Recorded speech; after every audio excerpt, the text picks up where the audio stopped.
Hello everyone, welcome back to my channel. तो video के title से आपको पता चल गया होगा कि हम अपना हॉस्पिटल बैग बना रहे हैं फॉर डिलीवरी। तो इसमें इस वीडियो को हम दो पार्ट्स में डिवाइड कर रहे हैं कि हमें क्या एसेंशियल्स चाहिए होते हैं for mother and for baby. तो सबसे पहले हम बात करेंगे बेबी के लिए हमें क्या क्या चाहिए होता है। तो यहाँ जैसे कि आप देख रहे हैं कि मैंने ये स्वेडल बैग ले रखा है जिसमें हम अपने न्यू बॉर्न बेबी को डालेंगे, जिससे वो कंफर्टेबली आराम से इसमें वो रहेगा। उसके अलावा और भी बहुत सारी चीज़ें चाहिए होती हैं, जैसे डाइपर्स हो गए, वाइप्स हो गए। और डाइपर वाइप्स आपको कैरी करने हैं तो आप कर सकते हैं, वरना बहुत सारी जगहों पर हॉस्पिटल प्रोवाइड करता है। जैसे मेरे केस में डाइपर वाइप्स हैं, ये सारी चीज़ें हॉस्पिटल से ही मिल जाती हैं।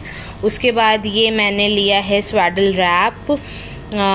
वैसे सितंबर का मंथ है तो बहुत ज़्यादा ठंड नहीं है, तो ये नॉर्मल उसी फैब्रिक का है, बहुत गर्म नहीं है। तो ये इस तरीके के स्वेडल रैप आप ले सकते हैं।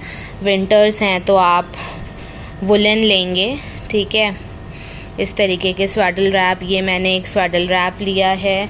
उसके अलावा मैंने ये कॉटन के स्वेडल शीट्स मंगवाई हैं, जिसमें बच्चा बहुत ही कंफर्टेबली रैप कर देंगे। कॉटन की शीट्स हैं तो उसे ना ही ठंड लगेगी और ना ही बहुत ज़्यादा गर्मी लगेगी, क्योंकि लोग क्या करते हैं कि न्यूबॉर्न बेबीज़ को भी एकदम गरम गरम से कपड़ों में या स्वेडल शीट्स में रैप कर देते हैं, जो कि ऐसा नहीं है। उनको मौसम के हिसाब से आपको बच्चे को रैप करना है। तो ये कॉटन, प्योर कॉटन फैब्रिक पे मैंने स्वेडल शीट्स मंगाई हैं। इनके कई सारे पेयर्स आप मंगवा लीजिए, क्योंकि ये बहुत ज़्यादा ज़रूरी काम आती हैं। यहाँ मैंने वेरियस प्रिंट्स मंगवाए हुए हैं।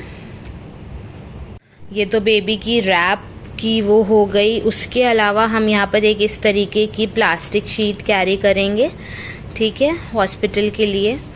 और वैसे तो बच्चों को डायपर में ही रखते हैं, बट इस तरीके की एक हम प्लास्टिक शीट कैरी कर रहे हैं। और एक ये मार्केट में आती हैं क्विक ड्राई शीट्स, इस तरीके की एक ये हम कैरी कर रहे हैं अपने हॉस्पिटल बैग में बच्चे के लिए। उसके अलावा ये सेट ऑफ क्लोथ्स हैं। आप रॉम्पर्स भी ले सकते हैं, बट मैंने पजामा और ऊपर के फुल स्लीव्स शर्ट का सेट मंगवाया है। इस तरीके के सेट्स हम कैरी करेंगे, जो कि बोथ फॉर मेल फीमेल, आप जो भी हो आप इजीली उसको ये पहना सकते हैं। इसके अलावा ये इस तरीके की सॉफ्ट टॉवल्स और कॉटन के सॉफ्ट हैंकीज़ या ऐसे वाले हैंकीज़ हमें कैरी करने हैं। ये हमें 4-5 हैंकीज़ प्लस एक टॉवल, ये सारी चीज़ें हमें बच्चे के लिए कैरी करनी होंगी, जो कि वहाँ पर बहुत ज़्यादा काम आएंगी। ये कुछ ऐसी चीज़ें हैं जो हॉस्पिटल प्रोवाइड नहीं करता है। बाकी डाइपर, वाइप्स और भी बहुत सारी एसेंशियल्स होते हैं जो हॉस्पिटल से ही आपको मिल जाते हैं। डिपेंड करता है हॉस्पिटल टू हॉस्पिटल। जैसे मेरे हॉस्पिटल में ये मेरी सेकेंड डिलीवरी है, तो पहली में तो मुझे नहीं आइडिया था, तो मैं बहुत सारी चीज़ें लेकर गई थी। बट इस वाली में मुझे आइडिया है कि क्या वहाँ से मिल जाएगा क्या नहीं, तो उस हिसाब से हमें चीज़ें कैरी करनी होती हैं। फिर एक ये बहुत ज़रूरी चीज़ है आपका ब्रेस्ट पंप। आप चाहें तो नॉर्मल वाला हैंड ब्रेस्ट पंप भी कैरी कर सकते हैं, बट मैं यहाँ इलेक्ट्रिक ब्रेस्ट पंप यूज़ कर रही हूँ। पिछली बार जब मेरी बेबी हुई थी तो उसको NICU में रखा था, तो फिर उसके लिए वो आपका ब्रेस्ट मिल्क मांगते हैं। तो ये बहुत इजी रहेगा, अगर बच्चा नहीं भी फीड कर पा रहा है तो आप इस ब्रेस्ट पंप की मदद से अपना आराम से मिल्क पम्प करके बच्चे को दे सकते हैं। ये एक बहुत ज़रूरी चीज़ है। अगर आपको इलेक्ट्रिकल नहीं चाहिए तो आप मतलब नॉर्मल हैंड ब्रेस्ट पम्प का भी यूज़ कर सकते हैं और उसे कैरी कर सकते हैं। तो ये एक बहुत ज़रूरी चीज़ है जो आपको हॉस्पिटल जब आप डिलीवरी के लिए जा रहे हैं तो कैरी करना चाहिए। फिर मैंने यहाँ पर बॉटल्स, फीडिंग बॉटल्स कैरी करी हुई हैं। 1-2 आप इसमें की बॉटल्स भी कैरी कर सकते हैं कि इन केस आपको ब्रेस्ट मिल्क पम्प करके देना पड़े तो बॉटल्स होनी चाहिए। और मैं एक और चीज़ बहुत ज़रूरी आपसे सजेस्ट करूँगी ले जाने के लिए, जिससे आपको ब्रेस्ट पम्प या बॉटल्स की भी ज़रूरत ना पड़े। अगर बेबी NICU में है, क्योंकि रखते हैं कुछ टाइम के लिए, कभी कभी 1-2 दिन के लिए रख लेते हैं। मेरी बेटी को तो पिछली बार 5 डेज़ के लिए रख लिया था, कुछ इश्यूज़ थे तो बहुत मुझे दिक्कत हुई थी अपना ब्रेस्ट मिल्क वहाँ देने में। तो ये देखिए, ये होते हैं निपल शील्ड्स होते हैं ये ईज़िली, अगर बेबी क्योंकि बहुत छोटा होता है तो वो नहीं इतना ईज़िली वो कर पाता है, तो ये निपल शील्ड बहुत ईज़िली आपको फीड कराने में मदद करेंगे। और अगर हॉस्पिटल की ही बात नहीं है, if your child is not able to feed you, तो ये कभी कभी ये निपल शील्ड्स के ज़रिए बच्चे बहुत ईज़िली मदर को फीड कर लेते हैं। तो मैंने एक सेट ऑफ निपल शील्ड भी कैरी कर रही हूँ हॉस्पिटल के लिए।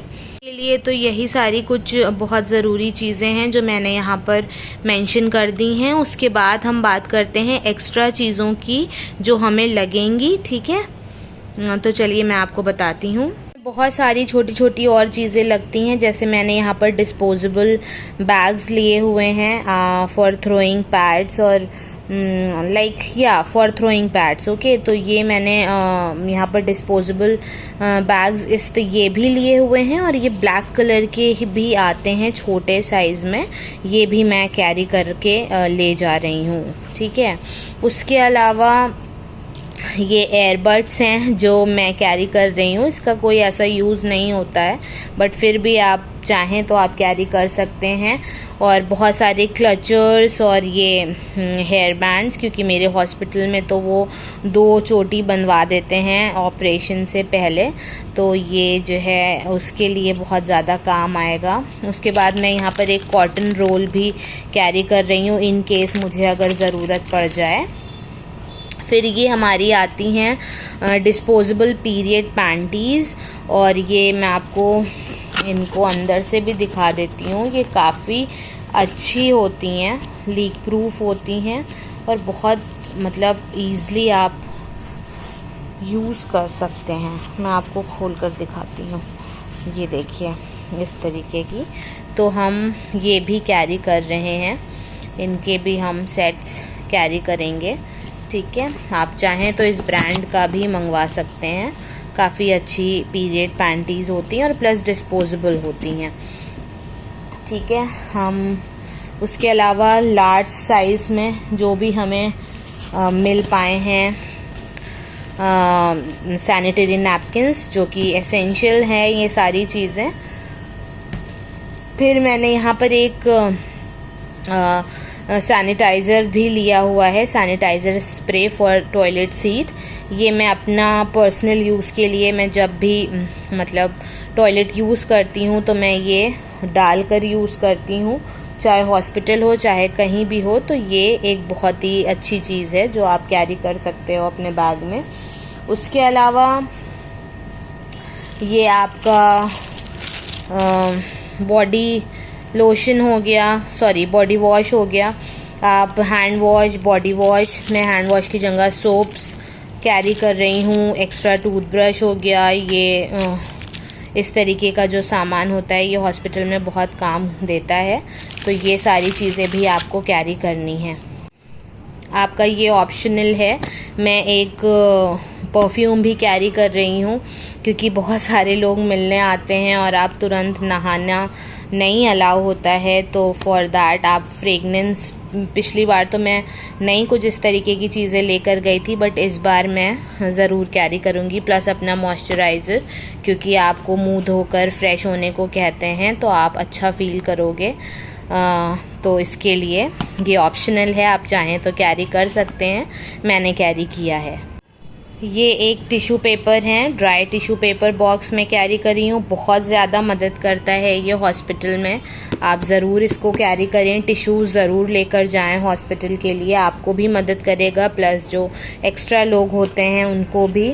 और प्लस ये मैं एक वेट वाइप्स अपने लिए कैरी कर रही हूँ, क्योंकि वो हॉस्पिटल नहीं देगा, वो बच्चे के लिए और बच्चे का डाइपर एंड वाइप्स देते हैं। तो ये मैंने अपने लिए वेट वाइप्स भी कैरी करे हैं। यहाँ पर मैं ब्रेस्ट पैड्स भी कैरी कर रही हूँ, और ये बहुत मदद देता है। पिछली बार भी मैंने करा था तो मुझे बहुत ज़्यादा इससे हेल्प हुई थी, क्योंकि कपड़े ख़राब होते हैं या लीकेज होता है तो नहीं अच्छा लगता है। तो इसलिए ये मैं तो पिजन का ले रही हूँ, और भी बहुत सारे मार्केट में अवेलेबल हैं, आप आराम से ले सकते हैं। और ये कुछ मैं सेट ऑफ पैंटीज़ रख रही हूँ, जो कि आप भी चाहें तो रख सकते हैं। प्लस फीडिंग ब्रास भी आती हैं, मैं भी कैरी कर रही हूँ, तो आप भी फीडिंग ब्रा कैरी कर सकते हैं, ठीक है। पर यहाँ पर मैंने अपने लिए एक टॉवल कैरी किया है। ये फीडिंग मैक्सी है। इस तरीके की कई मैक्सीज आप ले सकते हैं, बहुत इजी हो जाता है बच्चे को फीड करवाना, या अगर आपको ब्रेस्ट मिल्क पम्प करना है या कुछ ऐसा, तो बहुत ज़्यादा हेल्प हो जाती है। यहाँ पर एक ये देखिए, यहाँ पर एक जिप दी हुई होती है, यहाँ पर ये देखिए, ठीक है। तो इस तरीके की फीडिंग मैक्सीज आप कैरी कर लीजिए। मैं यहाँ पर 3 का सेट कैरी कर रही हूँ, ये बहुत मदद देगा फीडिंग मैक्सी। और आप चाहें एक आध नॉर्मल मैक्सी भी कैरी कर सकते हो। और मैं नीचे मतलब वैसे तो आप तुरंत नहीं पहन सकते, बट ये बहुत ही कंफर्टेबल से पजामे हैं, जो आजकल के मौसम में और आराम देंगे। आप चाहो तो ऑपरेशन के दूसरे तीसरे दिन आराम से पहन सकते हैं ये नीचे। तो मैं ये भी कैरी कर रही हूँ। इसके अलावा लास्ट में आप इस तरीके के कॉटन के दुपट्टे या बड़े स्टोल्स कैरी करिए, वो बहुत ज़्यादा अच्छे काम देते हैं। आप इस तरीके के दुपट्टा कॉटन का या इस तरीके के बड़े स्टोल्स आप आराम से ले जा सकते हैं। बहुत सारी चीज़ों में सर कवर करने में फीड करवा रहे हैं तो बहुत ज़्यादा मदद देगा। ये इस तरीके की थर्मल बॉटल, क्योंकि डॉक्टर आपको ल्यूकवार्म वाटर ही पीने का एडवाइस देगा, तो ये ज़रूर आप कैरी करिएगा अपने साथ।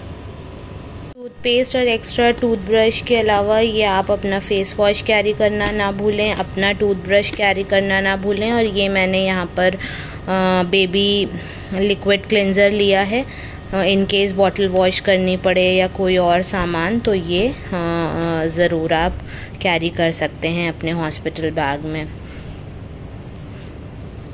और यहाँ मैंने डिटॉल का एक एंटीसेप्टिक लिक्विड भी कैरी किया है, प्लस बेबी कोम्स कैरी किए हैं, अपने कोम्स कैरी किए हैं, और baby wash and baby lotion.